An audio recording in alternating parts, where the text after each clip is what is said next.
오늘은 지난주 외환시장에 파문을 던진 대만 달러 쇼크에 대해 이야기하려고 합니다.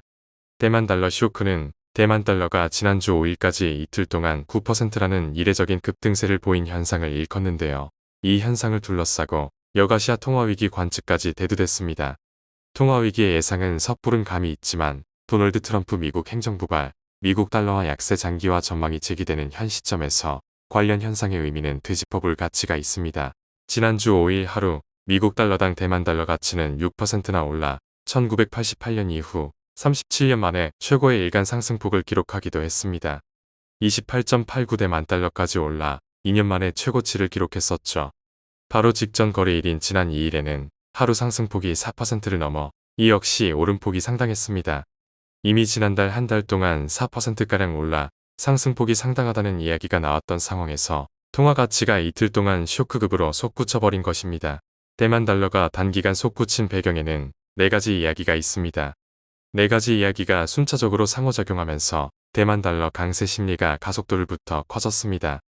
쇼크의 발단이자 첫째 이유는 외환시장에서 떠도는 관측이었는데 관련 관측의 내용은 당시 미국과 무역 협상 중이었던 대만이 통화가치 절상 요구를 수용했다는 것이었습니다. 차후 대만 당국에서 적극적으로 부인했지만 시장 심리에는 불씨가 던져진 상태였습니다. 둘째는 대만 중앙은행의 비개입입니다. 통상 대만 중앙은행은 대만 달러 가치가 급등하면 자국 은행의 달러 매수를 통해 개입해왔습니다. 하지만 2일부터 5일까지 은행들의 매수 주문이 실종된 것입니다. 5일에는 대만 중앙은행 총재가 나서 개입했다고 밝혔지만 대규모 매수의 흔적이 확인되지 않아 시장에서는 사실상 개입이 없었던 것으로 간주했습니다. 시장에서는 대만이 미국의 통화가치 절상 요구를 암묵적으로 수용했다는 신호로 받아들였습니다. 셋째는 대만 수출업체들의 미국 달러 매도입니다.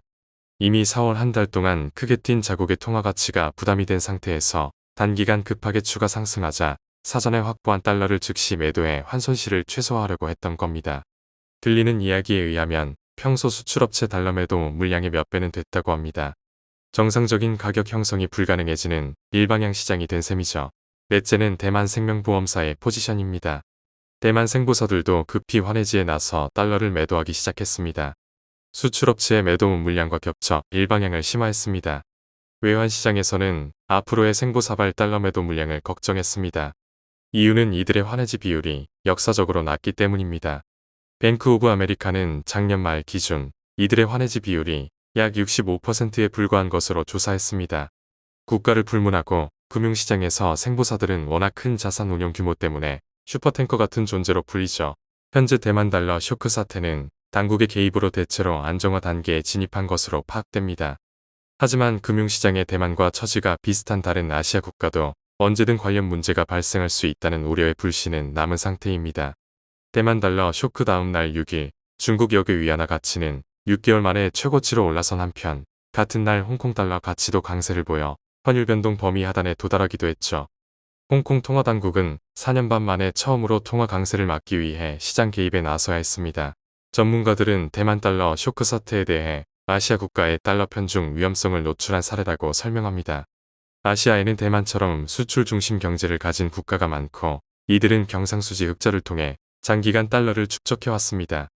축적한 달러는 대체로 미국 자산에 투자돼 있죠. 문제는 달러 약세가 지속되면 막대한 손실에 직면한다는 점입니다. 이런 우려가 확산되면 손실을 최소화하려는 달러 매도 수요가 몰려 각국의 통화 가치가 급격히 절상될 위험이 있습니다. 급격한 통화 절상은 패닉을 유발할 수 있고 유동성이 급격히 사라지면서 정상적인 가격 형성 메커니즘이 기능 부전 상태에 빠지는 시장 붕괴의 상황을 만들어낼 수 있습니다. 그 위험성에 대해 대만의 사례를 추가로 짚어보겠습니다. UBS에 따르면 대만의 순국제 투자 포지션은 국내 총생산의 165%로 파악됩니다. 영문 약어 NIIP로 불리는 순국제 투자 포지션은 해외 직접 투자, 예금, 외환 보유액 등 대외 금융자산에서 외국인의 자국 직접 투자 등 대외 금융 부채를 뺀 겁니다.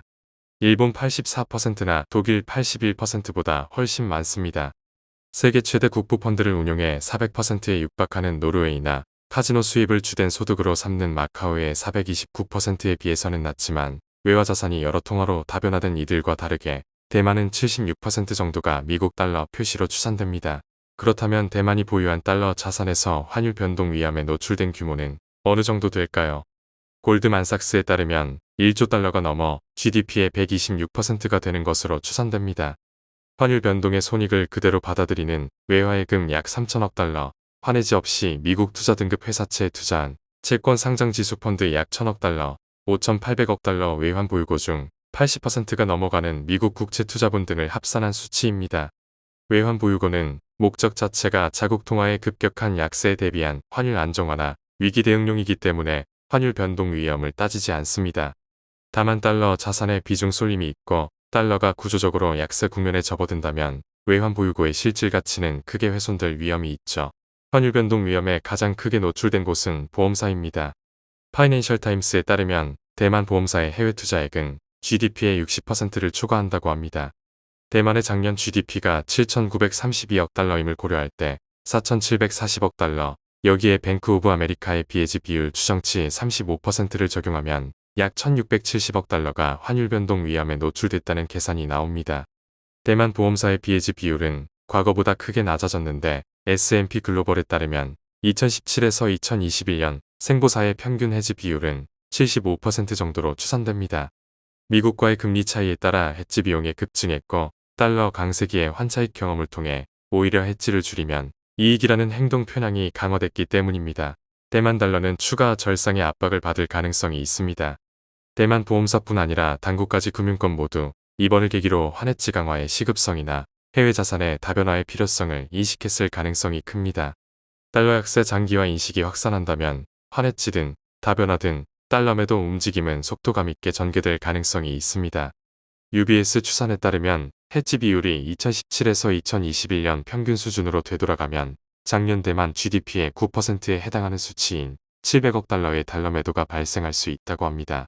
아시아의 달러 편 중국은 언제든 대만처럼 허를 찔릴 위험에 노출돼 있습니다. 관련국 역시 대만과 같이 경상수지 흑자를 통해 달러 자산을 축적해 해외 자산에서 달러 비중이 상당해진 곳들입니다. 골드만삭스에 따르면 말레이시아, 태국, 필리핀, 한국 등입니다. 이 중에서 말레이시아와 태국, 필리핀은 최근 수년 동안 외화예금 비율이 상승한 곳으로 지목됐는데 특히 말레이시아는 지난 10년 동안 외화예금이 111% 늘어나 같은 기간 대만의 115% 증가폭과 맞먹는 것으로 파악됐습니다. 관련국 모두 수출 중심 경제로 달러 약세 시에 막대한 손실에 직면할 수 있는 동일한 취약성을 공유하고 있는 셈입니다. 이런 사정을 감안하면 대만 달러 쇼크는 단순한 일회성 사건이 아니라 아시아 전체에 걸친 달러 편중 위험의 첫 번째 신호탄이었을 가능성이 있습니다. 트럼프 행정부가 자국의 무역 적자 해소를 위해 약달러 정책을 지지하는 발언을 수차례 내놓은 상황에서 달러 약세 장기화 전망이 대세론이 된다면 아시아 달러 편 중국들의 손실회피 심리는 달러 매도라는 선제적 행동을 강요하게 될 겁니다. 한 국가가 달러를 매도하면 결과적으로 더 많은 국가가 따라서 달러 매도에 나서게 되는 자기강화적 순환 구조가 형성될 수 있습니다. 통념상의 외환 위기와는 정반대 방향이지만 똑같이 파괴적인 힘을 발휘할 수 있는 역아시아 통화 위기도 가능합니다. 급격한 절상은 금융시장뿐 아니라 경제적으로 재앙을 가져올 가능성이 있습니다. 수출에 의존하는 국가들에는 통화 가치 급등이 곧 경제 성장 동력의 상실을 의미하기 때문입니다. 특히 가치 상승이 가파르게 전개되면 기업들이 대응할 시간조차 주어지지 않기 때문에 큰 타격이 됩니다. 카운터포인트 리서치에 따르면 TSMC는 대만 달러 가치가 1% 상승할 때마다 영업이익률이 약 0.4%포인트 하락하는 것으로 추산됐습니다. TSMC는 분기별 매출액이 대만 연간 GDP의 3.5%나 차지해 대만 경제에 막대한 영향력을 발휘하는 기업입니다. 유리존S LJ캐피털의 스티븐 젠 최고 경영자는 아시아 수출국들이 코로나19 사태 이후 약 5년 동안 축적한 달러 자산의 규모를 2조 5천억 달러로 추정하고 달러 자산이 갑자기 이들에 의해 매각되는 눈사태 위험이 현실화할 가능성을 경고했습니다. 젠 최고 경영자는 미국과의 금리 차이 축소 같은 것이 경제적 요인이나 지정학적 환경 변화가 아시아 수출국의 달러 자산을 대량 매각하도록 유도할 수 있다고 경고했습니다.